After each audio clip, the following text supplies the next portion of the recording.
Hi friends, Telugu భాష గొప్పతనము, తెలుగు భాషకు ఉన్న ఔన్నత్యం గురించి తెలియక చాలామంది వాళ్ళ మాతృభాష అయిన తెలుగు భాషను మాట్లాడటానికి చాలా ఇబ్బంది పడుతున్నారు.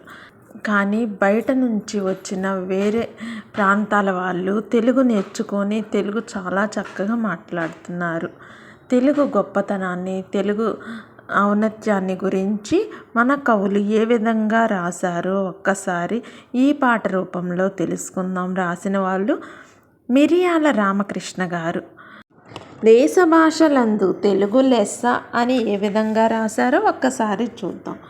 ఉగ్గుపాల నుండి ఉయ్యాలలో నుండి అమ్మ పాట పాడినట్టి భాష, తేనె వంటి మందు వినులకును విందు, దేశ భాషలందు తెలుగు లెస్స, సంస్కృతంబులోని చక్కెర పాకంబు, అరవ భాషలోని అమృత రాశి, కన్నడంబులోని కస్తూరి వాసన కలిసిపోయే తేట తెలుగునందు, వేల కవులు వెలుగులో రూపొంది దేశ దేశములను వాసిగాంచి వెయ్యేండ్ల నుండి విలసిల్లు నా భాష, వెయ్యేండ్ల నుండి విలసిల్లు నా భాష, దేశ భాషలందు తెలుగు లెస్స.